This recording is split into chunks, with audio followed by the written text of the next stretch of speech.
जल्दी से ज्वाइन कर लो भी, क्लास ज्वाइन करो जल्दी से।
जल्दी से ज्वाइन करो भी। Good morning sir. Very good morning.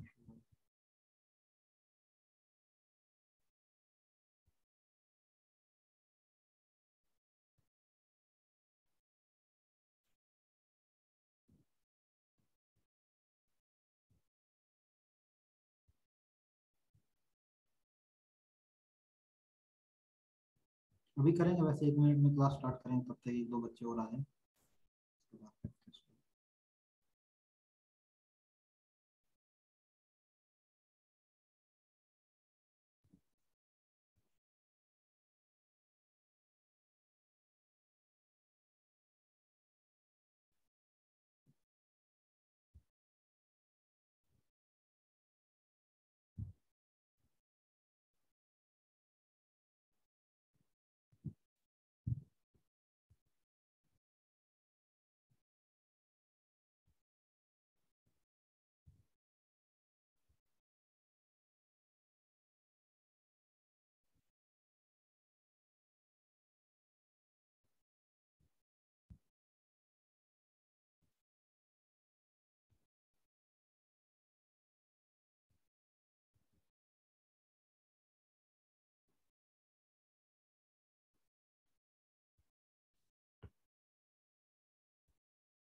Good morning everyone.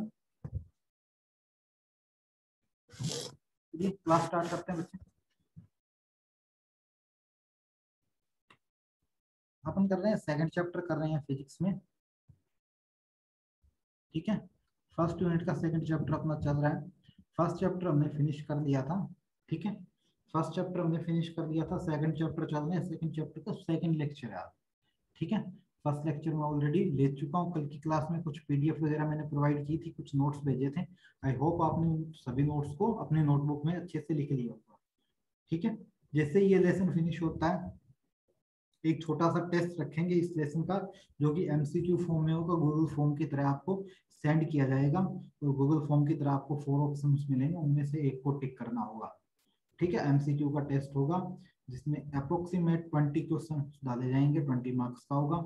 Per unit के अकॉर्डिंग एक एक टेस्ट रखेंगे। जैसे ही ऑफलाइन स्कूल अपना ओपन होता है, तो ऑफलाइन के अंदर इन क्लासेस को, या इन जितने भी अपने लेक्चर्स हुए हैं यहाँ तक, जितने सिलेबस होगा अपना, उनका एक ओवरव्यू दूंगा मैं ऑफलाइन लेक्चर के अंदर। ज्यादा टाइम नहीं लगाऊंगा, 1 यूनिट के अंदर 2 से 3 डेज के अंदर वो फिनिश करूंगा मैं पूरी की पूरी यूनिट। ठीक है, ताकि ऑफलाइन के अंदर भी एक बार माइंड में सेट हो जाए भी हाँ ये चीज ऐसे थी।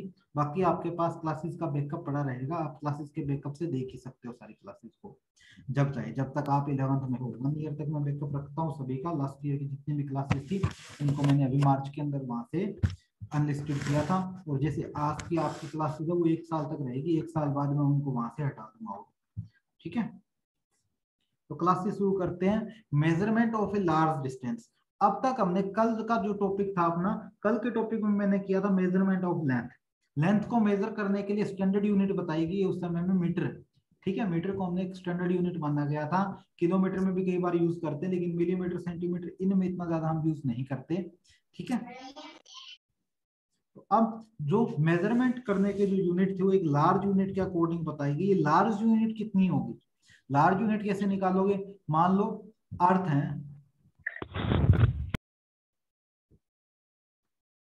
ठीक है, अर्थ से हमें डिस्टेंस निकालनी है सन तक, एक लार्ज डिस्टेंस है ये।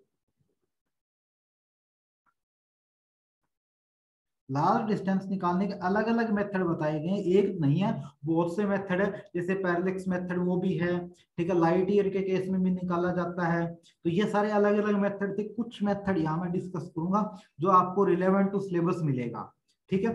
फर्स्ट मेथड के अंदर मैं करवाऊंगा आपको कि किसी चीज की जो लार्ज डिस्टेंस है मुझे निकालनी है, वो किस में, वेलोसिटी और टाइम के रिस्पेक्ट में निकालूंगा। तो किस तरीके से निकलेगी वो डिस्टेंस, वो हम करेंगे। जैसे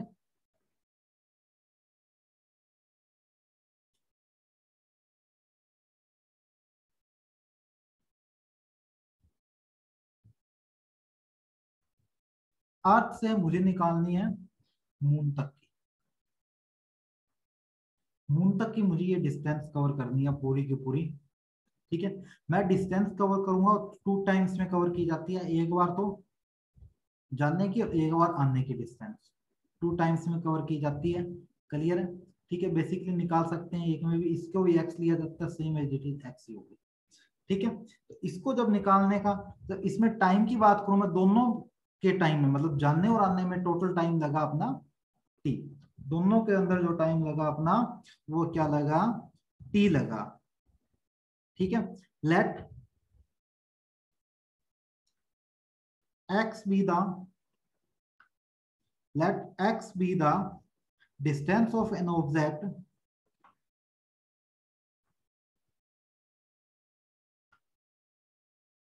एन ऑब्जेक्ट, कोई भी ऑब्जेक्ट है उसके बीच की डिस्टेंस क्या है, एक्स है। So total distance is,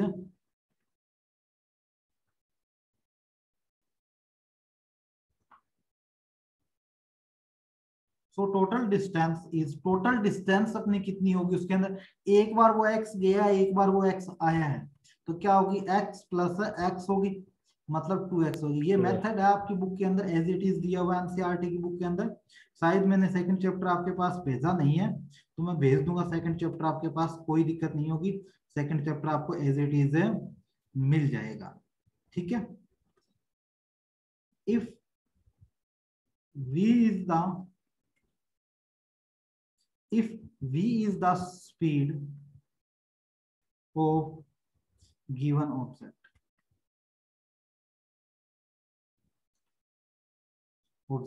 and delta t is a time to x, कितना टाइम लगा वो अपना क्या लगा, डेल्टा टी लगा, ठीक है। मुझे यहाँ वैल्यू निकालनी है एक्स की, जर्नल सी चीज है, जब इसका रिजल्ट करोगे सर ये चीज तो मैं आती थी, इसमें नया क्या था, ठीक है। लेकिन करना क्या है कि सिलेबस के अंदर डाल रखी है, तो आपकी स्क्रीन के ऊपर लिखना हमारा काम है, ठीक है। नाउ टाइम क्या होता है, बेसिकली मैं पूछूं कि स्पीड का फॉर्मूला क्या होता है, पहले स्पीड का फॉर्मूला देखो। स्पीड का फॉर्मूला क्या होता है, distance by time, time, by time. Clear है? डिस्टेंस अपने पास यहाँ कितनी है, डिस्टेंस अपने पास यहाँ कितनी है, 2x है।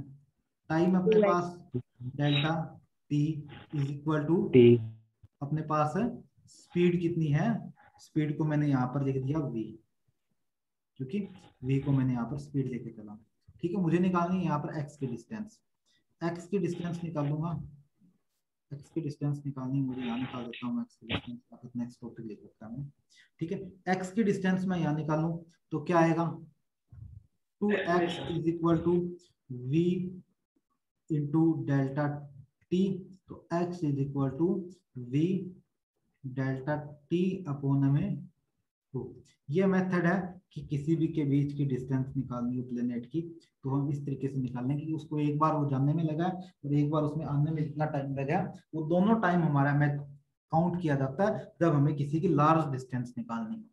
लार्ज डिस्टेंस निकालनी हो दोनों का टाइम काउंट करके और फिर एक का निकाला जाता है, ठीक है। क्योंकि टाइम है, ये टाइम ये दोनों का है, स्पीड है ये दोनों की, तो इस वजह से ये चीज हमें दोनों की ली हुई होती है पहले ऑलरेडी, ठीक है, अंडरस्टूड होती है ये दोनों की, लेकिन हमें लास्ट में निकालना पड़ता है एक का सिर्फ। तो इस वजह से ये टॉपिक हमारा इस तरीके से निकलता है लार्ज डिस्टेंस के केस में।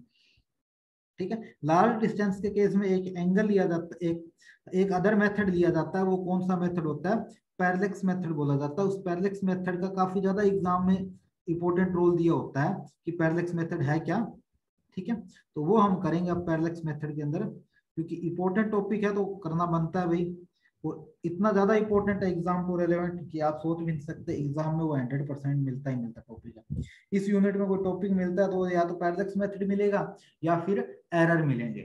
एरर है भी किस टॉपिक में कितना एरर हो सकता है, एरर के केस में निकालने का फंडा है, वो मिलता है कई बार हमारा। तो ये भी टॉपिक है थोड़ा सा, तो इतना ज्यादा इसमें चेक करते हैं भी किस तरीके से निकलेगा। ठीक है, नेक्स्ट टॉपिक देखो, यहाँ तक किसी बच्चे को डाउट है तो।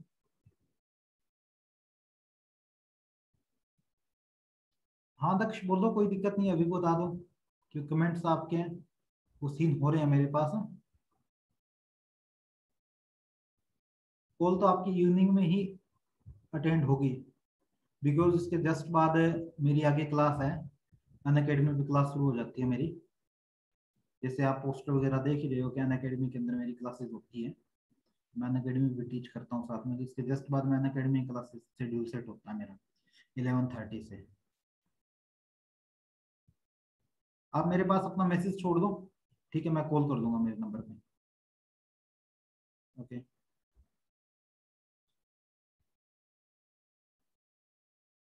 ठीक है। पैरेलैक्स मेथड की मैं बात करूं यहाँ, तो पैरेलैक्स मेथड मेरा किस तरीके से वर्क करेगा या क्या मेरा पैरेलैक्स मेथड आएगा, वो टॉपिक एक इंपॉर्टेंट है थोड़ा सा एग्जाम को रेलेवेंट, लेकिन इजी है, कोई ज्यादा टफ वाली बात नहीं है। थोड़ा सा माइंड पे स्ट्रेस रखना, बैकअप जरूर देखा करो क्लास का। ठीक है, मुझे इन चीजों से कोई बेनिफिट नहीं है कि मैंने मेरे यूट्यूब चैनल पे अपलोड कर रखा है तो मुझे इसका प्रॉफिट मिलेगा, कुछ नहीं मिलना प्रॉफिट, यूट्यूब कुछ नहीं देता आज के टाइम में। ठीक है, आज के टाइम में यूट्यूब कुछ नहीं देता, तो आप अपना माइंड इसी चीज पे सेट रखो भी हमें बैकअप मिल रहा है तो उस बैकअप को हम 1 या 2 बार देखें ताकि उसका अच्छे से हम यूज कर सकें। ठीक है, पैरेलैक्स मेथड की बात करूंगा तो पैरेलैक्स मेथड में कुछ इंपॉर्टेंट कीवर्ड्स होते हैं। एक तो अपना होता है एंगल। एंगल एक इंपॉर्टेंट रोल रखेगा अपना कि एंगल कितना बनाएगा, लेकिन एंगल हमारा होना किस में चाहिए? रेडियन में होना चाहिए, रेडियन में होना चाहिए। दूसरी चीज अपने कौन सी रोल रखेगी इंपॉर्टेंट, यहाँ पर आर्क रखेगी। आर्क है वो एक इंपॉर्टेंट रोल रखती है। और नेक्स्ट हमारी होती है रेडियस। ठीक है, नेक्स्ट अपनी होती है रेडियस। नेक्स्ट अपना जो इंपॉर्टेंट रोल रखा जाता है यहाँ पर वो रेडियस का रखा जाता है। रेडियस होगी कौन सी, किस तरीके से रेडियस को हम मेजर करवाएंगे, वो अपनी कौन सी होगी रेडियस। मान लो सन टू, मान लो अपनी अर्थ है, ठीक है, ये मैंने डबल लिख दिया है, एक फर्स्ट को मैं हटा रहा हूँ। ठीक है, अर्थ से मुझे निकालनी है किस पर? मून पर।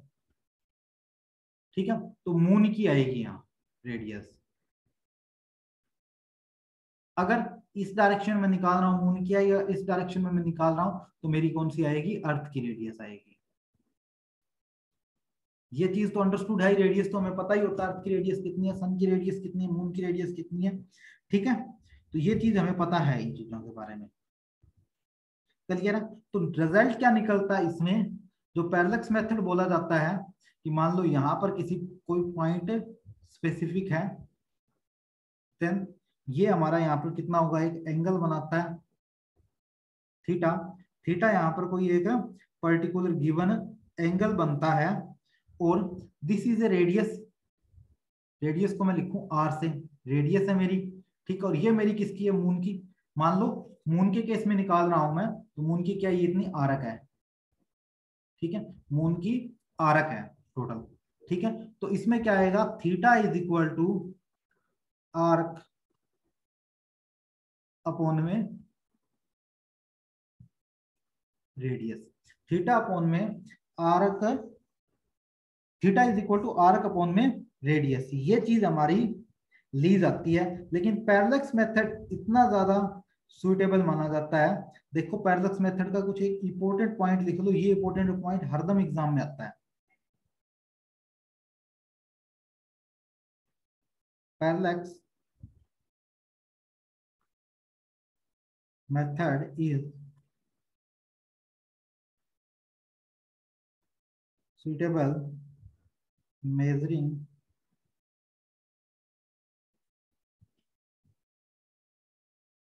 distance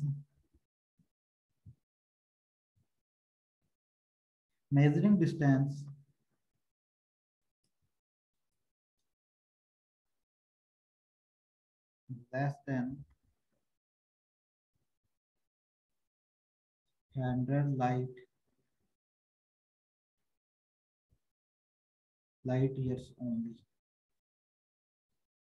ठीक है, मतलब क्या है कि पैरेलक्स मेथड है ना वो उतना ही सुइटेबल है जो लाइट ईयर से 100 लेस देन। लाइट ईयर क्या करता, इससे भी ज्यादा नापता है किसी चीज के बीच में डिस्टेंस, डिस्टेंस इससे भी ज्यादा मापी जाती है। लाइक देम, इसका अदर एग्जांपल दूं मैं तो एक आप करोगे आगे 9th में भी आप करके आए हो इसी तरीके का, कौन सा, केपलर्स थर्ड लॉ। ठीक है, केपलर्स थर्ड लॉ आप करके आए हो, वो भी कुछ इस तरीके का ही था। क्या था केपलर्स थर्ड लॉ, मतलब कोई डिस्टेंस है, डिस्टेंस की क्यूब किसकी इक्वल होती है, डिस्टेंस की क्यूब डायरेक्टली प्रोपोर्शनल होती है टाइम स्क्वायर के। ये हमने क्या किया, केपलर्स थर्ड लॉ किया है, जो आपने कब किया था, 9th के अंदर किया था, ग्रेविटी वाले चैप्टर के अंदर। एनसीईआरटी की बुक अगर यूज किया तो उसके अंदर एक अलग से बॉक्स बना के ये चीज उसके अंदर मेंशन की हुई थी, एक अलग सा बॉक्स बना के उसके अंदर ये चीज मेंशन की हुई थी। सुमित जा, रेडियन एक ऐसी क्वांटिटी है एंगल को मापने के लिए, जैसे एंगल अपने डिग्री सेल्सियस में मापा जाता है ना, उस तरीके से रेडियन में मापा जाता है एंगल। हमारे एंगल की जो एक्चुअली जो यूनिट है ना वो डिग्री सेल्स, एंगल डिग्री ना होकर रेडियन होती है, एंगल है डिग्री ना होकर रेडियन होती है। हम मान लो 60 डिग्री का कोई एंगल दे दिया तो वो 60 डिग्री एंगल नहीं है, ठीक है, वो अपने मापने का एक इजिली तरीका बना दिया हमने, लेकिन एक्चुअली जो उसकी यूनिट होती है ना, यूनिट ऑफ एंगल क्या होती है, रेडियन होती है।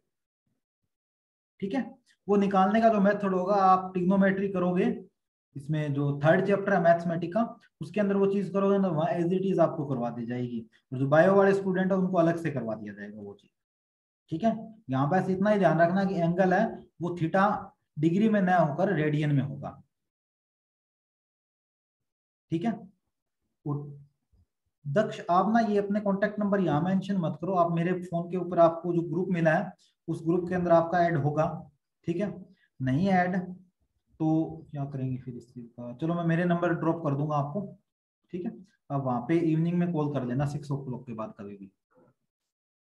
ठीक है, ये पैरेलक्स मेथड दिया जाता है। चलिए एक इसका एग्जांपल देखते हैं, अच्छा सा एक इसका एग्जांपल करते हैं।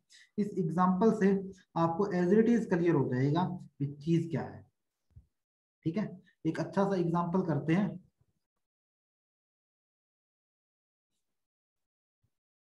एक एग्जांपल करते हैं अच्छा सा,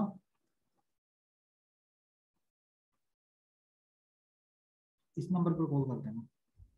ठीक है, एक अच्छा सा एग्जांपल करते हैं, उस एग्जांपल में आपकी जितने भी डाउट है ना इस टॉपिक के अकॉर्डिंग, पैरेलक्स मेथड के अकॉर्डिंग जितने भी डाउट है वो सारे के सारे डाउट उस एक टॉपिक के अंदर क्लियर हो जाएंगे। क्लियर है यहाँ तक?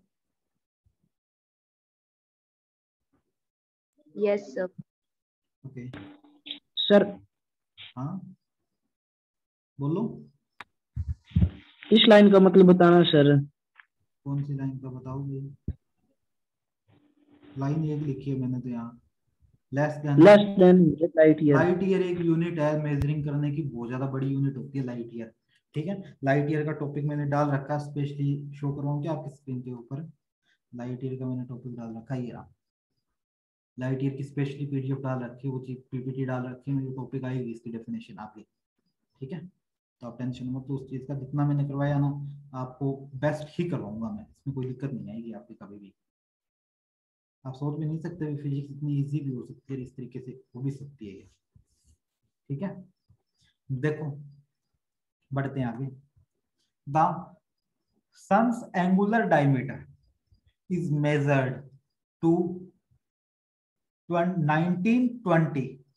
अब मैंने एक चीज लिख रखी है, ये देखो थोड़ा सा आप ध्यान दोगे ना इसमें 1920 लिख के मैंने 2 इन्वर्टेड कोमास लिखा है। ये inverted commas actually inverted commas नहीं है, तो ये क्या चीज है, ये है 1920 सेकेंड एंगल बन रहा है। एंगल को मिनट में कवर किया जाता है और सेकंड में कवर किया जाता है। जब किसी थीटा के ऊपर ये हो तो ये किस में होता है, मिनट में होता है एंगल, ठीक है। कभी थीटा के ऊपर डबल हो तो ये किस में होता है, सेकंड में होता है, ठीक है। कभी थीटा के ऊपर डिग्री दिया हुआ हो तो ये डिग्री के अंदर होगा। क्लियर है। ये एंगल मेजर करवाने का फंडा होता है बच्चे, ये एंगल मेजर करवाया जाता है इस तरीके से भी, एंगल कौन सा किस में होगा। तो ये थीटा जो दे रखा है ना, थीटा जो दे रखा है ये कितना दे रखा है, 1920 मिनट्स दे रखा है। इसको जब मैं किस में चेंज करूंगा, एक रेडियन के अंदर चेंज करूंगा ना, रेडियन में एंगल चेंज करने का मतलब क्या होता है, पहले डिग्री सेल्सियस में चेंज करो और डिग्री सेल्सियस टू फिर रेडियन में चेंज करो। अब इसको जब मैं डिग्री सेल्सियस में बनाऊंगा, डिग्री सेल्सियस में बनाने के लिए मुझे क्या करना पड़ेगा, 1920 है, इसको डिग्री सेल्सियस में करोगे तो क्या करोगे, 60 मिनट्स होते हैं, 60 सेकंड होते हैं। अब ये डिग्री सेल्सियस में हो गया पूरा का पूरा एंगल, पूरा का पूरा एंगल डिग्री सेल्सियस में हो गया। अब इसको मैं अगर रेडियन में चेंज करूंगा ना, तो रेडियन में चेंज करते टाइम हमें क्या करना पड़ता है, पाई बाई 180 होता है, पाई बाई 180 होता है। अब ये एंगल कितना है रेडियन में, कई बार आपने ये चीज नहीं देखी 10th के अंदर, पाई बाई 3, पाई बाई 6, वो चीज क्या है, डिग्री सेल्सियस में एंगल चेंज करवाया होता है, ठीक है। जैसे 90 डिग्री का एंगल है, जैसे 90 है तो 90 ये क्या है, डिग्री सेल्सियस था, इसको रेडियन में चेंज करवाया हुआ मिलता है, तो रेडियन में चेंज करोगे तो पाई बाई 180 इंटू 90, ठीक है। तो क्या हुआ 2, तो pi by 2 is equal to 90 degree. ये चीज हम लेते थे ना पहले, याद हो तो, ये चीज तो पता ही है, 90 डिग्री को हम क्या लेते थे, पाई बाई 2 लेते थे। तो वो पाई बाई 2 हम एक्चुअली जहां पर पाई बाई पाई लेते हैं ना, वो किसी चीज का डिग्री सेल्सियस में नहीं लेते, वो रेडियन में लेते हैं ऑटोमेटिक हमारा, ठीक है। हमने रेडियन में एंगल पहले लिया लेकिन पता नहीं था हमें रेडियन में एंगल लेने का। तो अब ये चीज बनी है डिग्री सेल्सियस अपने, क्योंकि 1920 सेकंड है, सेकंड को मिनट में चेंज करोगे तो 60, और फिर उसको डिग्री सेल्सियस डिग्री में चेंज करोगे तो फिर 60 से उसका क्या कर दोगे, डिवाइड कर दोगे। अब ये एंगल अपना किस में बन गया, ये पूरा का पूरा जो एंगल है ना वो किस में बन गया, रेडियन में बन गया। रेडियन में एंगल चेंज करने वाली चीज समझ में आई क्या, बताना भाई, रेडियन में Yes, चेंज, sir. ठीक है।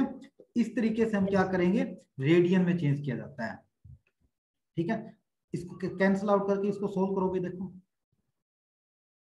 1920, ठीक है, तो 10 इंटू 10 इंटू 10, एक 10 इसका आ गया, एक 10 इसका आ गया, एक 10 इसका आ गया, ठीक है, इंटू 6 इंटू 6 इंटू 18।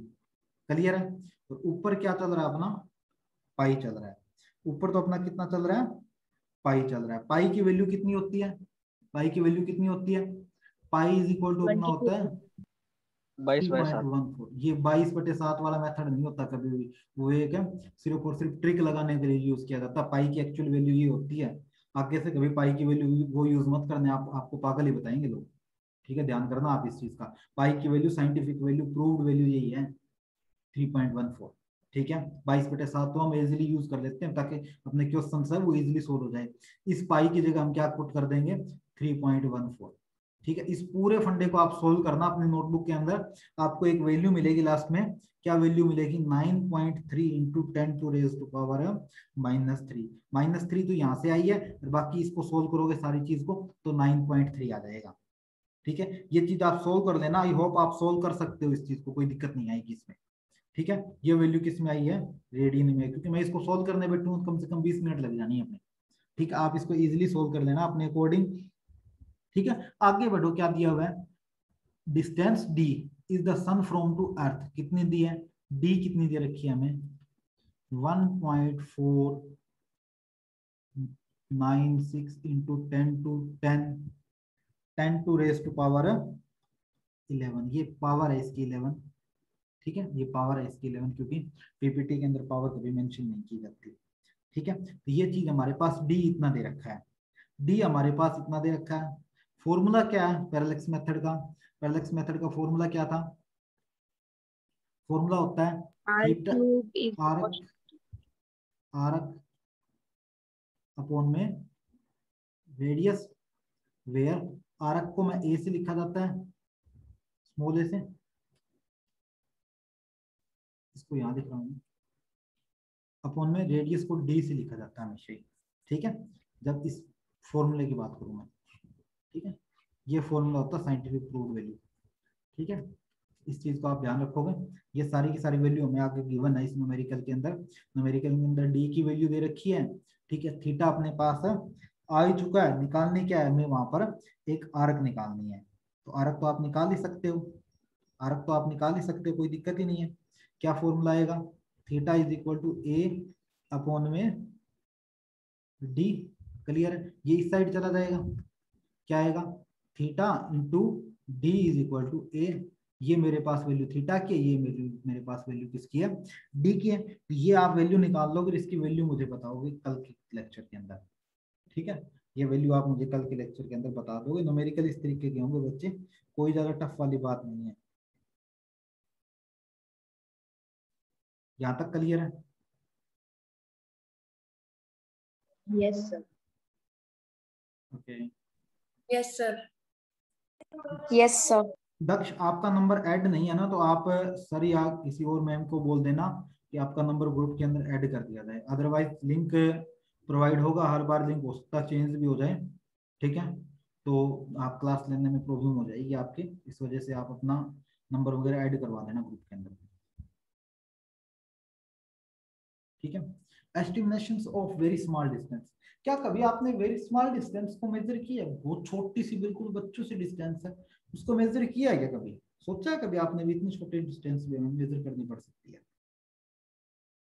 एक बार सारे के सारे बच्चे कमेंट सेक्शन में आ जाओ, कमेंट सेक्शन ऑन कर दो या फिर आप बोल लो, ठीक है, माइक यूज कर सकते हो।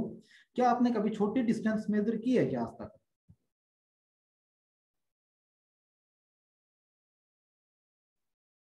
क्या आपने कभी पेपर की थिकनेस निकाली? आपकी जो नोटबुक है उसकी थिकनेस कभी निकाली है? कभी थिकनेस निकालने की कोशिश की है नोटबुक की?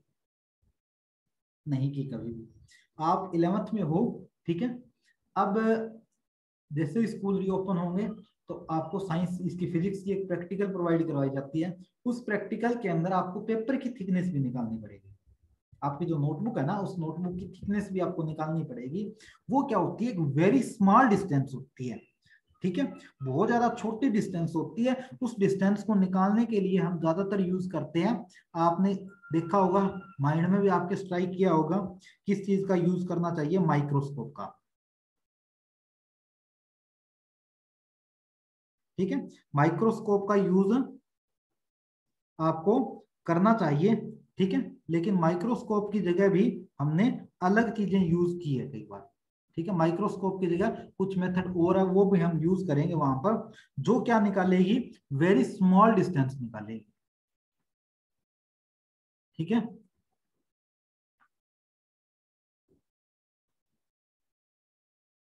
वेरी स्मॉल डिस्टेंस है, उसको मेजर करवाने के लिए यूज किया जाता है। जैसे मैं इसका एग्जांपल और लूं तो एग्जांपल आप देख सकते हो। इसका एग्जांपल निकालने के लिए आप मान लो आपको निकालनी है,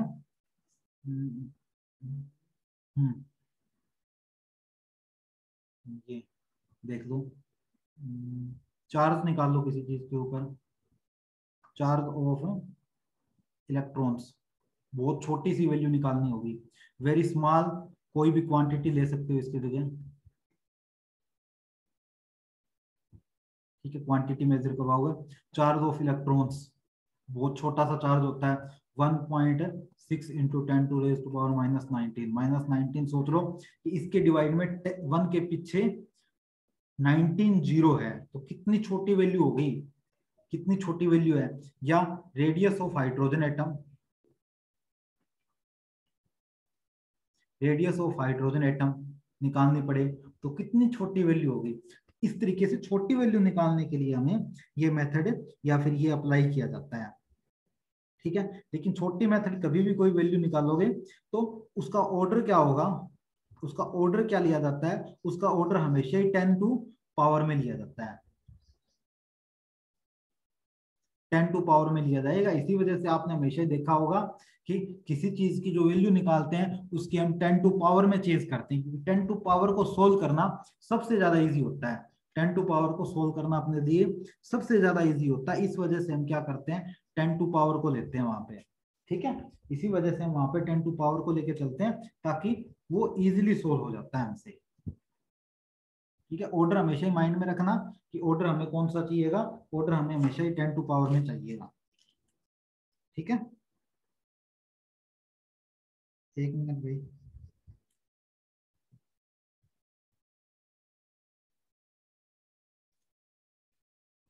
ठीक है। यहां तक किसी बच्चे को कोई डाउट नहीं होगा।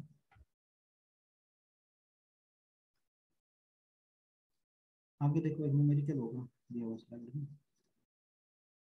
ठीक है। A drop of oil of radius, देखो एक ऑयल की छोटी सी बूंद है ना, उसकी रेडियस दे रखी है। रेडियस देखो, क्या सोच भी सकते हो क्या, एक छोटी सी ऑयल की जो बूंद है उसकी रेडियस कितनी है, 0.2 mm।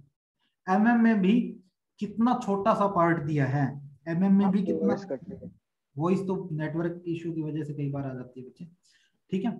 छोटी सी रेडियस दी हमें, कितनी छोटी सी रेडियस है, ठीक है।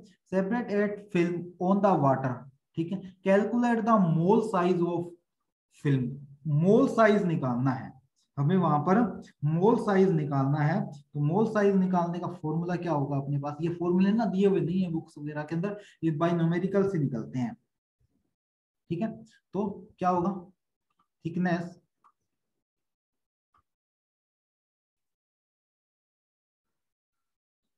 ऑलिव ऑयल, ठीक है, फिल्म क्या आएगी, वॉल्यूम ऑफ ड्रॉप, जो आपने ड्रॉप डाल लिया जिसकी रेडियस कितनी 0.20 mm है, ठीक है। उसकी रेडियस के अकॉर्डिंग वॉल्यूम निकालना, और एरिया ऑफ फिल्म,